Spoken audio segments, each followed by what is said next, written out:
Concernant la dernière déclaration faite par l'OMS, la COVID-19 reste une urgence. Cependant, nous voyons les pays avoir recours à différentes approches face à cette urgence sanitaire mondiale.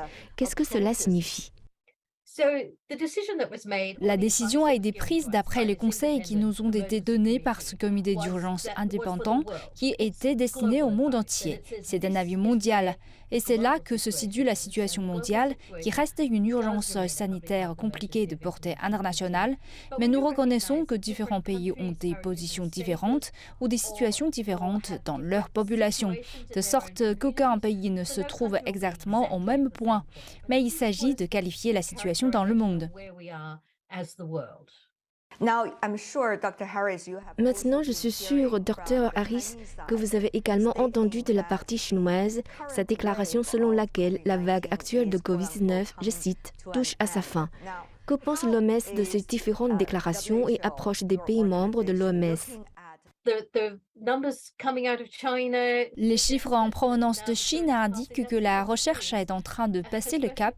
C'est une très bonne nouvelle, surtout pour la population chinoise qui peut au moins profiter du temps passé ensemble pendant la fête du printemps. Mais cela ne signifie pas qu'on puisse dire c'est fini. Cela signifie que l'on doit encore être vigilant, on doit encore surveiller ce qui va se passer. C'est un virus instable qui continue à nous tuber, on doit donc tous rester vigilants. La transition est bien sûr un autre mot-clé que j'ai noté dans la déclaration de l'OMS. Vous savez ce qu'elle signifie en fin de compte? Comment va-t-elle être définie?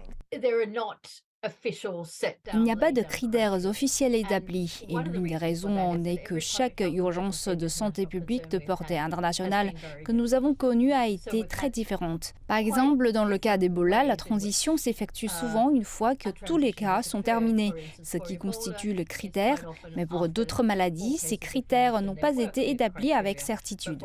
C'est pour cette raison que chacun de nos comités d'urgence établit des recommandations issues de différentes personnes. Il ne s'agit pas de comités identiques.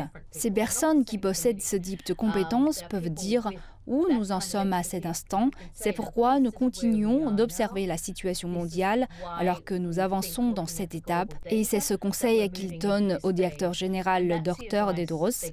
Et c'est lui qui, en fin de compte, dit oui ou non.